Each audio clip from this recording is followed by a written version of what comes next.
दोस्तों, जब 2007 में एप्पल ने अपना पहला आईफोन लॉन्च किया था, जिसने पूरे वर्ल्ड की स्मार्टफोन इंडस्ट्री को बदल कर रख दिया था। और अब भारत में पहला एप्पल स्टोर मुंबई में ओपन होने जा रहा है और इसमें न केवल आईफोन बल्कि एप्पल के सभी इलेक्ट्रॉनिक प्रोडक्ट्स अवेलेबल होंगे। ये शोरूम मुंबई के बीकेसी यानी बांद्रा कुर्ला कॉम्प्लेक्स में होगा। इसमें एप्पल के सभी लेटेस्ट प्रोडक्ट्स मिलेंगे। इसका सबसे बड़ा श्रेय जिस व्यक्ति को जाता है उनका नाम है स्टीव जॉब्स। आज पूरी दुनिया में स्टीव जॉब्स को एक बिजनेस लीडर, अमेजिंग एंटरप्रेन्योर और एक मॉडर्न जीनियस के रूप में जाना जाता है।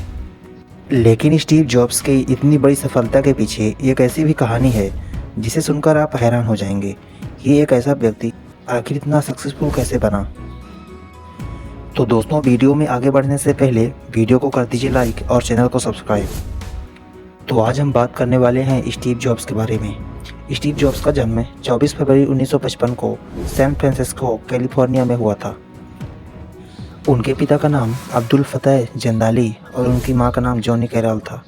जब स्टीव जॉब्स का जन्म हुआ उस समय उनके माता पिता शादीशुदा नहीं थे, इसलिए उन्होंने जॉब्स को एडॉप्शन के लिए दे दिया था और एक वर्किंग कपल पॉल जॉब्स और क्लारा जॉब्स ने उन्हें अडॉप्ट कर लिया और जॉब्स वहीं कैलिफोर्निया में उनके साथ बड़े हुए।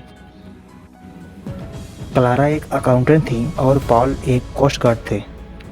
और उसके कुछ समय बाद स्टीव जॉब्स के बायोलॉजिकल पेरेंट्स अब्दुल फतेह जंदाली और जॉनी कैरल ने एक दूसरे से शादी कर ली।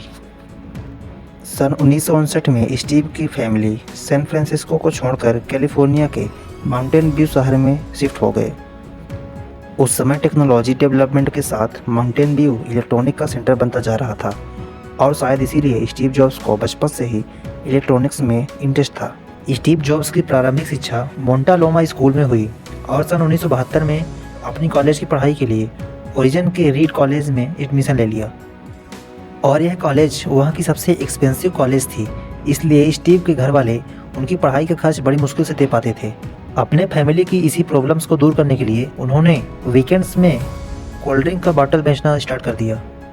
तब भी उनकी एजुकेशन में लगने वाला खर्च उनकी कमाई से कहीं ज़्यादा था और स्टीव जॉब्स को लगा कि जो पैसा वो अपनी पढ़ाई पर लगा रहे हैं वो वेस्ट है, इसलिए उन्होंने कॉलेज छोड़ दिया। वैसे तो उन्होंने कॉलेज ड्रॉप आउट कर दिया था, लेकिन वो कैंपस आते रहते थे और जिस टॉपिक में उन्हें इंटरेस्ट रहता था वह क्लास वो अटेंड कर लिया करते थे। इसी दौरान उन्होंने कैलीग्राफी की क्लासेस ली और वहाँ उन्होंने इंग्लिश वर्ड को अच्छे तरीके से लिखना और बनाना सीखा और उनकी यही स्किल ने बाद में एप्पल कंपनी बनाने में बहुत हेल्प की। एक बार स्टीव के दोस्त वोजनियाक ने ब्लू बॉक्स नाम की एक हैकिंग डिवाइस लेकर उनके पास आए। वह एक ऐसी डिवाइस थी जिससे लोग फ्री में अनलिमिटेड इंटरनेशनल कॉल कर सकते थे और यहाँ से वो दोनों कंप्यूटर से काफ़ी अट्रैक्ट हो गए। वोजनियाक स्टीव जॉब के बहुत ही क्लोज फ्रेंड थे और वोजनियाक को भी स्टीव की तरह इलेक्ट्रॉनिक्स और कंप्यूटर में दिलचस्पी थी। स्टीव जॉब के अंदर दृढ़ इच्छा शक्ति और प्रतिभा की कोई कमी नहीं थी, इसीलिए उन्हें 1972 में एक वीडियो गेम बनाने वाली कंपनी में काम करने का मौका मिल गया। लेकिन स्टीव जॉब बचपन से ही कुछ अलग करना चाहते थे, इसलिए कुछ दिन बाद उन्होंने वह जॉब छोड़ दी।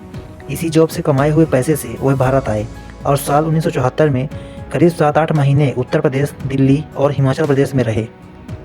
और फिर अमेरिका वापस आने के बाद उनके सबसे अच्छे दोस्त वोजनियाक ने एक बार अपने पर्सनल कंप्यूटर का निर्माण किया, जिसे देखकर वो बहुत खुश हुए और इसी के बाद जॉब्स को कंप्यूटर बनाने की बिजनेस का आइडिया आया।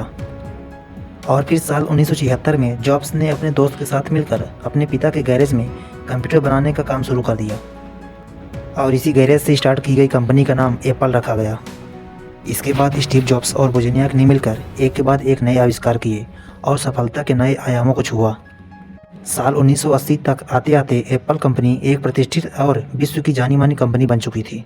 लेकिन जहां एक तरफ एप्पल 1 और एप्पल 2 बेहद कामयाब रहा, वहीं कंपनी के कुछ प्रोडक्ट बुरी तरह फेल भी हुए, जिसमें एप्पल 3 और लीसा कंप्यूटर का नाम भी शामिल है।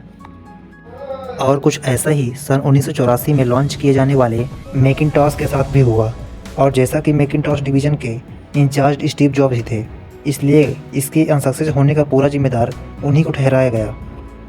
और फिर एप्पल कंपनी के बोर्ड ऑफ डायरेक्टर्स ने उन्हें कंपनी से निकाल दिया। ये उनकी लाइफ का सबसे कठिन दिन था। एप्पल से रिजाइन देने के बाद स्टीव ने नेक्स्ट नाम की एक सॉफ्टवेयर कंपनी बनाई और उसके साथ पिक्सार कंपनी की मेजॉरिटी स्टेक खरीद लिया और उसके सीईओ बन गए।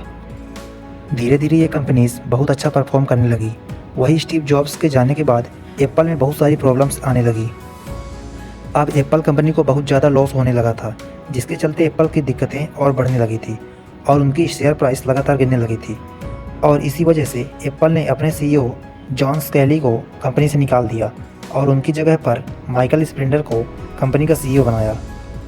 और उनके बाद एप्पल ने आखिरकार कंपनी को लॉस से बचाने के लिए स्टीव जॉब्स को वापस एप्पल का सीईओ बनाया। और स्टीव जॉब्स ने अपनी कंपनी नेक्स्ट का ऑपरेटिंग सिस्टम एक्स को भी लेकर आए और बाद में यही operating system Mac operating system के नाम से जाना गया। और इसके बाद स्टीव जॉब्स के मार्गदर्शन में कंपनी ने एप्पल आईपॉड, म्यूजिक प्लेयर और आईट्यून लॉन्च किया। इसके बाद 2007 में अपना पहला मोबाइल फ़ोन लॉन्च करके स्मार्टफोन की दुनिया में क्रांति ला दी। इसके बाद एक नए नए प्रोडक्ट लॉन्च कर एप्पल लगातार सफलता के नए पायदानों को छूता रहा। और दोस्तों, ये तो बस स्टार्टिंग थी, जिसके बाद स्टीव जॉब्स को और बहुत आगे जाना था। लेकिन स्टीव जॉब्स को पेनक्रियाटिक कैंसर जैसी बीमारी हो गई और कई साल तक इस बीमारी से लड़ने के बाद उन्होंने 2 अक्टूबर 2011 में कैलिफोर्निया के पार्ला आल्टो में अंतिम सांस ली और इस दुनिया को अलविदा कहकर चले गए। दोस्तों, स्टीव जॉब्स को कई पुरस्कारों से नवाजा जा चुका है, जिनमें से national medal of technology, California hall of fame और सन 1982 में मशीन ऑफ द ईयर पुरस्कार से सम्मानित किया गया है। दोस्तों, स्टीव जॉब्स का कहना है कि तुम्हारा समय सीमित है, इसलिए इसे किसी और की ज़िंदगी जीकर व्यर्थ मत करो। वहीं आज स्टीव जॉब्स हमारे बीच जरूर नहीं है, लेकिन एप्पल जैसी प्रतिष्ठित कंपनी की नींव रखने के लिए उन्हें हमेशा याद किया जाएगा।